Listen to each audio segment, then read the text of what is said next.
ਤੁਸੀਂ ਸੁਣ ਰਹੇ ਹੋ ਭੁਪਿੰਦਰ ਸਿੰਘ ਰੈਣਾ ਦਾ ਲਿਖੇ ਹੋਏ ਨਾਵਲ ਬੇਨਾਮ ਰਿਸ਼ਤੇ ਦੀ ਚੌਥੀ ਕਿਸ਼ਤ। ਸ਼ਮਾ ਭੰਗੂ ਦੀ ਜ਼ੁਬਾਨੀ। ਕੜੀ ਜੋੜਨ ਵਾਸਤੇ ਪਹਿਲੀਆਂ 3 ਕਿਸ਼ਤਾਂ ਵੀ ਜ਼ਰੂਰ ਸੁਣੋ। ਸ੍ਰੀਨਗਰ ਦੇ ਇਲਾਕੇ ਵਿੱਚ ਫਿਰ ਖਬਰ ਫੈਲ ਗਈ ਕਿ ਪ੍ਰੀਤੀ ਫਿਰ ਭੱਜ ਗਈ ਹੈ, ਪਤੀ ਨੂੰ ਛੱਡ ਕੇ। ਫਿਰ ਸਿੱਖ ਜਥੇਬੰਦੀਆਂ ਹਰਕਤ ਵਿੱਚ ਆਈਆਂ, ਫਿਰ ਘਰ ਘਰ ਚਰਚੇ ਹੋਣ ਲੱਗ ਗਏ। ਫਿਰ ਤਰੀਮਤਾਂ ਜੁੜ ਬੈਠਣ ਲੱਗੀਆਂ, ਜਿੰਨੇ ਮੂੰਹ ਓਨੀਆਂ ਗੱਲਾਂ। ਕੋਈ ਕਹੇ ਘਰ ਵਾਲਾ ਨਾ ਮਰਦ ਹੈ, ਕੋਈ ਕਹੇ ਖਰਚੇ ਤੋਂ ਤੰਗ ਹੋਵੇਗੀ, ਤੇ ਹੋਰ ਕਿੰਨੀਆਂ ਸਾਰੀਆਂ ਗੱਲਾਂ। ਅਸਲ ਵਿੱਚ ਕਸ਼ਮੀਰ ਵਿੱਚ ਸਿੱਖ ਬਰਾਦਰੀ ਘੱਟ ਗਿਣਤੀ ਵਿੱਚ ਹੈ। ਸਭ ਤੋਂ ਅਧਿਕ ਵਸੋਂ ਬਾਰਾਮੂਲਾ ਜ਼ਿਲ੍ਹੇ ਦੀ ਹੈ। ਫਿਰ ਸ੍ਰੀਨਗਰ ਜ਼ਿਲ੍ਹਾ ਤੇ ਅਨੰਤਨਾਗ ਜ਼ਿਲ੍ਹਾ। ਇਹ ਸਿਰਫ 3 ਹੀ ਜ਼ਿਲ੍ਹੇ ਸਨ ਤੇ 15-20 ਹਜ਼ਾਰ ਦੇ ਕਰੀਬ ਹੀ ਸਿੱਖ ਰਹਿੰਦੇ ਸਨ। ਤਕਰੀਬਨ ਹਰ ਇੱਕ ਦੀ ਪਛਾਣ ਜਾਂ ਰਿਸ਼ਤੇਦਾਰੀ ਨਿਕਲ ਜਾਂਦੀ ਹੈ। ਲਗਭਗ ਸਭ ਇੱਕ ਦੂਜੇ ਨੂੰ ਜਾਣਦੇ ਹਨ, ਕਿਸੇ ਨਾ ਕਿਸੇ ਰਿਸ਼ਤੇ ਕਾਰਨ। ਇਸ ਲਈ ਸੀਮਤ ਜਨਸੰਖਿਆ ਕਾਰਨ ਸਿੱਖ ਸਮਾਜ ਵਿੱਚ ਕੋਈ ਵੀ ਘਟਨਾ ਹੋਵੇ, ਖਬਰ ਅੱਗ ਵਾਂਗ ਫੈਲ ਜਾਂਦੀ ਹੈ। ਪ੍ਰੀਤੀ ਦੇ ਦੁਬਾਰਾ ਚਲੇ ਜਾਣ ਦੀ ਖਬਰ ਇੰਜ ਹੀ ਫੈਲ ਗਈ। ਬਾਰਾਮੂਲੇ ਦੀ ਪ੍ਰਬੰਧਕ ਕਮੇਟੀ ਨੇ ਪੁਲਿਸ ਪ੍ਰਸ਼ਾਸਨ ਕੋਲ ਸ਼ਿਕਾਇਤ ਕੀਤੀ। ਸ੍ਰੀਨਗਰ ਦੀ ਕਮੇਟੀ ਵੀ ਪੁਲਿਸ DGP ਤੋਂ ਇਲਾਵਾ ਮੁੱਖ ਮੰਤਰੀ ਕੋਲ ਗਏ, ਪਰ ਪ੍ਰੀਤੀ ਨੂੰ ਲੱਭਣ ਵਿੱਚ ਸਮਾਂ ਨਹੀਂ ਲੱਗਿਆ, ਕਿਉਂਕਿ ਹੁਣ ਤੇ ਲੈ ਜਾਣ ਵਾਲਾ ਵੀ ਨਾਮੀ ਸੀ। ਪੁਲਿਸ ਨੇ ਫਿਆਜ਼ ਦੇ ਘਰ ਦੰਬਿਸ਼ ਦਿੱਤੀ ਤੇ ਪ੍ਰੀਤੀ ਨੂੰ ਹਿਰਾਸਤ ਵਿੱਚ ਲੈ ਲਿਆ। ਫਿਆਜ਼ ਨੂੰ ਪਕੜ ਲਿਆ ਤੇ ਦੋਨਾਂ ਨੂੰ ਲੌਕਅਪ ਵਿੱਚ ਬੰਦ ਕਰ ਦਿੱਤਾ। ਪ੍ਰੀਤੀ ਦਾ ਹਰ ਸਵਾਲ ਦਾ ਇੱਕੋ ਜਵਾਬ ਸੀ, ਮੈਂ ਆਪਣੇ ਘਰ ਵਾਲੇ ਕੋਲ ਨਹੀਂ ਜਾਣਾ, ਮੈਨੂੰ ਉਸ ਤੋਂ ਤਲਾਕ ਚਾਹੀਦਾ ਹੈ, ਮੈਂ ਫਿਆਜ਼ ਨਾਲ ਵਿਆਹ ਕਰਵਾਉਣਾ ਹੈ, ਮੈਂ ਆਪਣਾ ਧਰਮ ਬਦਲਣਾ ਹੈ, ਮੈਂ ਸਿੱਖ ਨਹੀਂ ਰਹਿਣਾ ਚਾਹੁੰਦੀ, ਮੈਂ ਇਸਲਾਮ ਕਬੂਲ ਕਰ ਲਿਆ ਹੈ, ਮੈਂ ਕਲਮਾ ਪਹਿਲਾਂ ਹੀ ਪੜ੍ਹ ਚੁੱਕੀ ਹਾਂ, ਕਾਫਰ ਹੋ ਗਈ ਸਾਂ, ਦੁਬਾਰਾ ਤੋਂ ਫਿਰ ਕਲਮਾ ਪੜ੍ਹ ਲਿਆ ਹੈ, ਮੈਂ ਮੁਸਲਮਾਨੀ ਹਾਂ। ਇਹ ਸਿੱਖ ਜਥੇਬੰਦੀਆਂ ਵਾਸਤੇ ਗੰਭੀਰ ਵਿਸ਼ਾ ਸੀ। ਅਗਰ ਇਸ ਮਸਲੇ ਦਾ ਕੋਈ ਹੱਲ ਨਾ ਨਿਕਲਿਆ ਤਾਂ ਹੋਰ ਕੁੜੀਆਂ ਤੇ ਵੀ ਇਸ ਦਾ ਅਸਰ ਪਵੇਗਾ। ਇਹ ਕਲਮਾ ਪੜ੍ਹਨ ਵਾਲੀ ਗੱਲ ਵੀ ਚਿੰਤਾਜਨਕ ਸੀ। ਜਿਵੇਂ ਸਿੱਖ ਧਰਮ ਵਿੱਚ ਅੰਮ੍ਰਿਤ ਛਕਾ ਕੇ ਸਿੱਖ ਬਣਨਾ, ਗੁਰੂ ਦੇ ਪੱਕੇ ਸਿੱਖ ਬਣ ਜਾਂਦੇ ਹਨ, ਇਵੇਂ ਹੀ ਇਸਲਾਮ ਵਿੱਚ ਕਲਮਾ ਪੜ੍ਹਾ ਕੇ ਕਿਸੇ ਗੈਰ ਇਸਲਾਮ ਦੇ ਧਰਮ ਵਾਲੇ ਨੂੰ ਮੁਸਲਿਮ ਬਣਾਇਆ ਜਾਂਦਾ ਹੈ। ਪ੍ਰੀਤੀ ਮੁਸਲਮਾਨ ਬਣ ਗਈ ਸੀ, ਪਰ ਉਹ ਫਿਆਜ਼ ਨਾਲ ਵਿਆਹ ਨਹੀਂ ਕਰ ਸਕਦੀ ਸੀ। ਪਹਿਲੇ ਉਸ ਨੂੰ ਬਬਲੂ ਕੋਲੋਂ ਤਲਾਕ ਲੈਣਾ ਪੈਣਾ ਸੀ। ਇਸ ਮਸਲੇ ਦਾ ਹੱਲ ਲੱਭਣ ਲਈ ਧਰਮ ਦੇ ਆਗੂਆਂ ਨੇ ਕਈ ਵਿਚਾਰ ਵਟਾਂਦਰੇ ਕੀਤੇ। ਕੁੜੀ ਨੂੰ ਸਮਝਾਉਣ ਲਈ ਥਾਣੇ ਗਏ, ਜਿੱਥੇ ਉਹ ਲੌਕਅਪ ਵਿੱਚ ਸੀ। ਉਸ ਨੂੰ ਮਿਲੇ, ਸਮਝਾਉਣ ਦਾ ਬਹੁਤ ਯਤਨ ਕੀਤਾ। ਬਬਲੂ ਨੂੰ ਨਾਲ ਲੈ ਕੇ ਗਏ। ਬਬਲੂ ਤੇ ਇਹ ਕਹਿੰਦਾ, ਮੇਰਾ ਕਸੂਰ ਕੀ ਹੈ, ਮੈਂ ਕੀਤਾ ਕੀ ਹੈ, ਤੇਰੀ ਹਰ ਗੱਲ ਮੰਨੀ ਹੈ, ਜਿਵੇਂ ਤੂੰ ਕਿਹਾ ਮੈਂ ਉਸੇ ਤਰ੍ਹਾਂ ਹੀ ਕੀਤਾ ਹੈ। ਕੀ ਮੈਂ ਤੈਨੂੰ ਕਿਹਾ ਸੀ ਕਿ ਤੂੰ ਮੇਰੀ ਦਲਾਲੀ ਕਰ? ਧੋਖੇ ਨਾਲ ਆਪਣੇ ਦੋਸਤ ਨਾਲ ਮਿਲ ਕੇ ਤੂੰ ਮੇਰੀ ਪੱਤ ਲੁਟਾਈ, ਮੈਨੂੰ ਨਸ਼ੇ ਦੀ ਦਵਾਈ ਦੇ ਕੇ ਬੇਹੋਸ਼ ਕੀਤਾ, ਮੈਨੂੰ ਨਿਰਵਸਤਰ ਕੀਤਾ, ਮੇਰੀ ਇੱਜ਼ਤ ਲੁੱਟੀ, ਮੈਨੂੰ ਬੇਇੱਜ਼ਤ ਕੀਤਾ। ਇਹ ਸਭ ਤੇਰੀ ਮਰਜ਼ੀ ਨਾਲ ਹੋਇਆ। ਅਗਰ ਤੈਨੂੰ ਪੈਸੇ ਦੀ ਕਮੀ ਸੀ, ਮੈਨੂੰ ਕਹਿੰਦਾ, ਮੈਂ ਲੀਰਾਂ ਤੇ ਟਾਕੀਆਂ ਲਗਾ ਕੇ ਗੁਜ਼ਾਰਾ ਕਰ ਲੈਂਦੀ, ਅੱਧੀ ਰੋਟੀ ਖਾਂਦੀ, ਪਰ ਬੇਇੱਜ਼ਤ ਨਾ ਹੁੰਦੀ, ਇੰਨੀ ਜ਼ਲੀਲ ਤੇ ਨਾ ਹੁੰਦੀ। ਤੂੰ ਮੈਨੂੰ ਕਿਤੇ ਦਾ ਨਹੀਂ ਛੱਡਿਆ। ਮਰਨ ਤੋਂ ਬਿਨਾਂ ਮੇਰਾ ਕੋਈ ਚਾਰਾ ਨਹੀਂ, ਤਾਂ ਹੀ ਮੈਂ ਇਸਲਾਮ ਧਰਮ ਕਬੂਲ ਕਰ ਲਿਆ ਹੈ। ਮੈਨੂੰ ਨਫ਼ਰਤ ਹੋ ਗਈ ਹੈ ਤੇਰੇ ਨਾਲ, ਤੇਰੇ ਧਰਮ ਦੇ ਨਾਲ ਤੇ ਤੇਰੇ ਸਮਾਜ ਦੇ ਨਾਲ। ਪ੍ਰੀਤੀ ਦਾ ਇਹ ਅੰਤਮ ਫੈਸਲਾ ਸੀ ਤੇ ਉਹ ਕਿਸੇ ਵੀ ਕੀਮਤ ਤੇ ਟਸ ਤੋਂ ਮਸ ਨਹੀਂ ਹੋਣਾ ਚਾਹੁੰਦੀ ਸੀ। ਸਿੱਖ ਸਮਾਜ ਵਾਸਤੇ ਵੀ ਇਹ ਚੁਣੌਤੀ ਸੀ।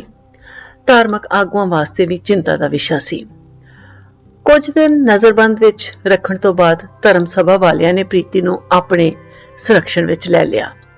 ਗੁਰਦੁਆਰੇ ਦੀ ਸਰਾਂ ਦੇ ਕਮਰੇ ਵਿੱਚ ਰੱਖਿਆ, ਬਹੁਤ ਸਮਝਾਇਆ, ਸਿੱਖ ਧਰਮ ਦੀਆਂ ਪਰੰਪਰਾਵਾਂ ਬਾਰੇ ਚਿੰਤਨ ਕਰਵਾਇਆ। ਮਾਂ ਨੇ ਬੜੇ ਤਰਲੇ ਕੀਤੇ, ਵਿਲਾਪ ਕੀਤਾ, ਆਪਣੀ ਮਮਤਾ ਦਾ ਵਾਸਤਾ ਪਾਇਆ। ਕਈ ਦਿਨ ਉਸ ਦੀ ਸੋਚ ਨੂੰ ਬਦਲਣ ਵਿੱਚ ਲੱਗ ਗਏ। ਉਸ ਨੂੰ ਕਸ਼ਮੀਰ ਤੋਂ ਬਾਹਰ ਰੱਖਣ ਲਈ ਪ੍ਰਬੰਧ ਕੀਤਾ ਗਿਆ, ਤਾਂ ਜੋ ਐਸੇ ਵਾਤਾਵਰਣ ਤੋਂ ਦੂਰ ਰਹਿ ਕੇ ਉਹ ਆਪਣੇ ਪਤੀ ਨਾਲ ਨਵੇਂ ਤੋਂ ਜੀਵਨ ਸ਼ੁਰੂ ਕਰ ਸਕੇ।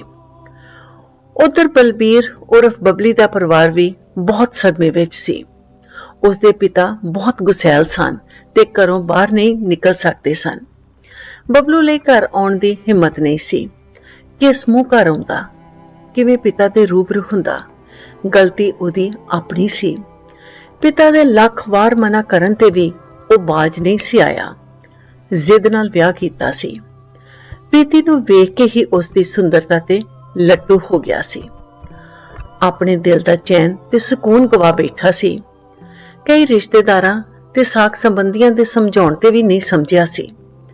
ਪ੍ਰੀਤੀ ਦੀ ਸੂਰਤ ਉਹਦੇ ਰੂਹ ਵਿੱਚ ਵਸ ਗਈ ਸੀ। ਭਾਵੇਂ ਉਹ ਸਮਾਜ ਕਾਰਨ ਪ੍ਰੀਤੀ ਨਾਲ ਵਿਆਹ ਕਰਨ ਦਾ ਫੈਸਲਾ ਨਾ ਕਰਦਾ, ਪਰ ਉਸ ਦੀ ਸੂਰਤ ਨੇ ਹੀ ਉਸ ਨੂੰ دیਵਾਨਾ ਬਣਾ ਦਿੱਤਾ ਸੀ।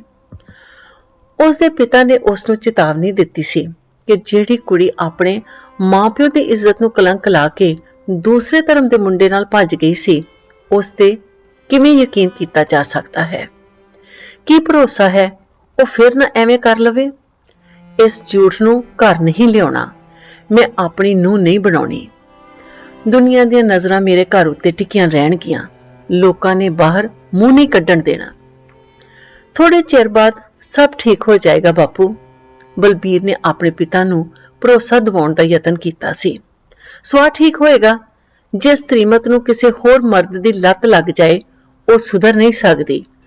ਅਗਰ ਤੂੰ ਇਸੇ ਤਰ੍ਹਾਂ ਜ਼ਿੱਦ ਫੜੀ ਰੱਖੀ, ਮੈਂ ਤੈਨੂੰ ਘਰੋਂ ਕੱਢ ਦਿਆਂਗਾ, ਆਪਣੀ ਜਾਇਦਾਦ ਤੋਂ ਬੇਦਖਲ ਕਰ ਦਿਆਂਗਾ। ਮੈਨੂੰ ਬੇਦਖਲ ਕਰ ਦਿਓਗੇ ਤੇ ਹੋਰ ਕਿਸ ਨੂੰ ਦਿਓਗੇ?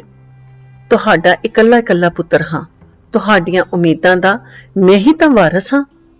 ਮੈਨੂੰ ਐਸੇ ਵਾਰਸ ਦੀ ਲੋੜ ਨਹੀਂ ਜਿਹੜਾ ਮੇਰੇ ਖਾਨਦਾਨ ਦੀ ਇੱਜ਼ਤ ਨੂੰ ਮਲੀਆ ਮੇਟ ਕਰ ਦੇਵੇ। ਮੈਂ ਕਿਸੇ ਧਰਮ ਸੰਸਥਾ ਨੂੰ ਸਾਰੀ ਜ਼ਮੀਨ ਜਾਇਦਾਦ ਦਾਨ ਕਰ ਦਿਆਂਗਾ, ਪਰ ਬਦਚਲਨ ਔਰਤ ਨੂੰ ਆਪਣੇ ਘਰ ਨਹੀਂ ਵਸਾਵਾਂਗਾ। ਬਲਬੀਰ ਦੇ ਪਿਤਾ ਦਾ ਇਹ ਅੰਤਮ ਫੈਸਲਾ ਸੀ। ਉਸ ਦੇ ਪਿਤਾ ਨੇ ਆਪਣੀਆਂ ਭੈਣਾਂ, ਸਾਲੀਆਂ, ਸਾਲੇ ਤੇ ਹੋਰ ਨਜ਼ਦੀਕੀ ਰਿਸ਼ਤੇਦਾਰਾਂ ਨੂੰ ਘਰ ਬੁਲਾਇਆ ਸੀ। ਸਭ ਨਾਲ ਵਿਚਾਰ ਵਟਾਂਦਰਾ ਕੀਤਾ। ਬਲਬੀਰ ਦੀ ਜ਼ਿੱਦ ਬਾਰੇ ਦੱਸਿਆ ਤੇ ਦੁਹਾਈ ਪਾਈ ਕਿ ਮੁੰਡੇ ਨੂੰ ਜਿਵੇਂ ਤਿਵੇਂ ਕਰਕੇ ਸਮਝਾਓ, ਖਾਨਦਾਨ ਦਾ ਬੇੜਾ ਗਰਕ ਨਾ ਕਰੇ। ਮੈਂ ਬਰਬਾਦ ਹੋ ਜਾਵਾਂਗਾ। ਦੂਜਾ ਪੁੱਤਰ ਹੁੰਦਾ ਤਾਂ ਕੋਈ ਗੱਲ ਨਹੀਂ ਸੀ। ਫਿਰ ਇਹ ਜਿੱਥੇ ਵੀ ਖੇ ਖਾਂਦਾ, ਮੈਨੂੰ ਕੋਈ ਫਿਕਰ ਨਹੀਂ ਸੀ। ਕੋਈ ਗੱਲ ਨਹੀਂ ਵੀਰਾ, ਅਗਰ ਜਵਾਨੀ ਵਿੱਚ ਕਿਸੇ ਕੁੜੀ ਕੋਲੋਂ ਕੋਈ ਗਲਤੀ ਹੋ ਜਾਵੇ ਤਾਂ ਉਸ ਨੂੰ ਸਮਾਜ ਵਿੱਚੋਂ ਕੱਢਿਆ ਤੇ ਨਹੀਂ ਜਾ ਸਕਦਾ। ਬਲਬੀਰ ਦੀ ਭੂਆ ਨੇ ਆਪਣੇ ਭਰਾ ਨੂੰ ਸਮਝਾਇਆ। ਗਲਤੀ ਹੋ ਜਾਂਦੀ ਹੈ। ਅਗਰ ਕੋਈ ਸਵੇਰ ਦਾ ਭੁੱਲਿਆ ਸ਼ਾਮਾਂ ਨੂੰ ਘਰ ਆ ਜਾਵੇ ਤਾਂ ਉਸ ਨੂੰ ਭੁੱਲਿਆ ਨਹੀਂ ਕਹਿੰਦੇ। ਕੁੜੀ ਮਾਂ-ਪਿਓ ਕੋਲ ਘਰ ਆ ਗਈ ਹੈ, ਆਪਣੀ ਗਲਤੀ ਦਾ ਅਹਿਸਾਸ ਕਰ ਲਿਆ ਹੈ, ਤਾਂ ਫਿਰ ਕੀ ਹਰਜ਼ ਹੈ ਅਗਰ ਬਬਲੂ ਉਸ ਨਾਲ ਵਿਆਹ ਕਰਨਾ ਚਾਹੁੰਦਾ ਹੈ? ਮੈਂ ਤੈਨੂੰ ਭੈਣੇ ਬਬਲੂ ਨੂੰ ਸਮਝਾਉਣ ਵਾਸਤੇ ਸੱਦਿਆ ਸੀ, ਨਾ ਕਿ ਤੂੰ ਮੈਨੂੰ ਭਾਸ਼ਣ ਦੇਵੇਂ। ਬਲਬੀਰ ਦੇ ਪਿਤਾ ਨੇ ਗੁੱਸੇ ਵਿੱਚ ਭੈਣ ਦੀ ਸਲਾਹ ਨੂੰ ਨਕਾਰਦਿਆਂ ਕਿਹਾ। ਵੀਰ ਜੀ, ਠੰਡੇ ਦਿਮਾਗ ਨਾਲ ਸੋਚੋ। ਅਗਰ ਕੋਈ ਲੜਕੀ ਆਪਣੇ ਹੀ ਪਰਿਵਾਰ ਦੀ ਹੁੰਦੀ ਤੇ ਇਹੋ ਜਿਹੀ ਗਲਤੀ ਕਰ ਲੈਂਦੀ, ਫਿਰ ਮੈਂ ਉਹਦੇ ਟੋਟੇ ਕਰ ਦਿੰਦਾ, ਨੇਸਤੋ ਨਪੂਤ ਕਰ ਦਿੰਦਾ, ਜਿਹੜੀ ਖਾਨਦਾਨ ਦੇ ਨਾਂ ਤੇ ਦਾਗ ਲਗਾਉਂਦੀ। ਵੀਰਾ, ਧੀਆਂ ਦੇ ਦਰਦ ਬੜੇ ਗੂੜੇ ਹੁੰਦੇ ਹਨ। ਤੁਹਾਡੀ ਕੋਈ ਧੀ ਨਹੀਂ ਨਾ, ਇਸ ਕਰਕੇ ਤੁਸੀਂ ਮਹਿਸੂਸ ਵੀ ਨਹੀਂ ਕਰ ਸਕਦੇ। ਭੈਣ ਨੇ ਜਜ਼ਬਾਤੀ ਹੋ ਕੇ ਗੱਲ ਕੀਤੀ ਸੀ। ਕੀ ਹੋਇਆ, ਧੀ ਨਹੀਂ ਭੈਣ ਤੇ ਹੈ ਨਾ। ਜਦੋਂ ਭੈਣ ਜਵਾਨ ਸੀ ਉਹ ਵੇਲਾ ਹੋਰ ਸੀ ਵੀਰੇ। ਪੜ੍ਹਾਈਆਂ ਲਿਖਾਈਆਂ ਘੱਟ ਸਨ, ਆਵਾਜਾਈ ਘੱਟ ਸੀ। ਕੁੜੀਆਂ ਚਾਰ ਦੀਵਾਰੀ ਵਿੱਚ ਹੀ ਰਹਿੰਦੀਆਂ ਸਨ, ਆਪਣੇ ਭੈਣ ਭਰਾਵਾਂ ਨਾਲ ਹੀ ਪਿਆਰ ਕਰਦੀਆਂ ਸਨ ਤੇ ਪਤਾ ਹੀ ਨਹੀਂ ਲੱਗਦਾ ਸੀ ਕਿ ਕਦੋਂ ਜਵਾਨ ਹੋਈਆਂ ਤੇ ਵਿਆਹੀਆਂ ਗਈਆਂ। ਹੁਣ ਵਕਤ ਬਦਲ ਗਿਆ ਹੈ। ਇਹੋ ਜਿਹਾ ਵਕਤ ਵੀ ਨਹੀਂ ਬਦਲਿਆ ਕਿ ਖਾਨਦਾਨ ਦੀ ਇੱਜ਼ਤ ਨੂੰ ਮਿੱਟੀ ਵਿੱਚ ਮਿਲਾ ਦਿੱਤਾ ਜਾਵੇ, ਬਬਲੂ ਦੇ ਪਿਤਾ ਨੇ ਉੱਤਰ ਦਿੱਤਾ। ਖੈਰ, ਭੈਣ ਨੇ ਤੇ ਜੀਜੇ ਨੇ ਪੂਰੀ ਕੋਸ਼ਿਸ਼ ਕਰਕੇ ਬਬਲੂ ਦੇ ਪਿਤਾ ਨੂੰ ਰਾਜ਼ੀ ਕਰ ਲਿਆ, ਇਸ ਸ਼ਰਤ ਉੱਤੇ ਕਿ ਉਹ ਬਰਾਤ ਨਾਲ ਨਹੀਂ ਜਾਏਗਾ, ਪਰ ਡੋਲੀ ਉਸੇ ਦੇ ਘਰ ਆਏਗੀ।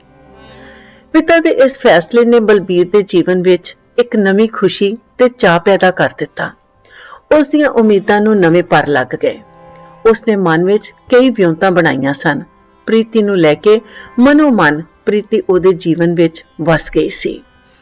ਉਸ ਦੀ ਸੁੰਦਰਤਾ ਦਾ ਉਹ ਇੰਨਾ ਕਾਇਲ ਸੀ ਕਿ ਉਸ ਵਾਸਤੇ ਉਹ ਕੁਝ ਵੀ ਕਰ ਸਕਦਾ ਸੀ। ਘਰ-ਬਾਰ, ਜ਼ਮੀਨ ਜਾਇਦਾਦ ਤੇ ਆਪਣੇ ਪਿਤਾ ਨੂੰ ਵੀ ਛੱਡਣ ਦਾ ਉਸਨੇ ਮਨ ਬਣਾ ਲਿਆ ਸੀ ਅਗਰ ਉਹ ਨਹੀਂ ਮੰਨਣਗੇ। ਸੁਪਨਿਆਂ ਵਿੱਚ ਪ੍ਰੀਤੀ ਨੂੰ ਵੇਖਦਾ ਰਹਿੰਦਾ, ਫੁਰਨਿਆਂ ਵਿੱਚ ਉਸ ਨਾਲ ਜੀਵਨ ਬਿਤਾਉਣ ਦੀਆਂ ਵਿਉਂਤਾਂ ਘੜਦਾ ਰਹਿੰਦਾ। ਉਸਦੇ ਪਿਤਾ ਨੇ ਹਾਮੀ ਤਾਂ ਜ਼ਰੂਰ ਭਰ ਦਿੱਤੀ ਸੀ, ਪਰ ਕੋਈ ਪੈਸਾ ਧੇਲਾ ਖਰਚ ਕਰਨ ਨੂੰ ਤਿਆਰ ਨਹੀਂ ਸੀ। ਕੰਜੂਸ ਤੇ ਮਤਲਬੀ ਸੁਭਾਅ ਦਾ ਬੰਦਾ ਸੀ। ਉਹ ਜਾਣਦਾ ਸੀ ਕਿ ਧਾਰਮਿਕ ਜਥੇਬੰਦੀਆਂ ਹੀ ਸਭ ਕੰਮ ਕਰਨ ਤੇ ਬਾਹਰੋਂ ਹੀ ਬਿਨਾਂ ਖਰਚੇ ਬਬਲੂ ਦਾ ਵਿਆਹ ਹੋ ਜਾਏ। ਇਸ ਲਈ ਉਸਨੇ ਸ਼ਰਤ ਰੱਖੀ ਸੀ ਕਿ ਉਹ ਬਰਾਤ ਨਾਲ ਨਹੀਂ ਜਾਏਗਾ, ਪਰ ਡੋਲੀ ਉਸਦੇ ਘਰ ਆਵੇ। ਸਿੱਖ ਨੌਜਵਾਨ ਸਭਾ ਨੇ ਹੀ ਇਹ ਬੀੜਾ ਚੁੱਕਿਆ ਸੀ। ਜਵਾਨ ਮੁੰਡਿਆਂ ਨੇ ਪੈਸੇ ਇਕੱਠੇ ਕੀਤੇ, ਕੱਪੜੇ ਸਿਲਵਾਏ, ਕੋਈ ਇੱਕ ਅੱਧਾ ਗਹਿਣਾ ਵੀ ਖਰੀਦਿਆ।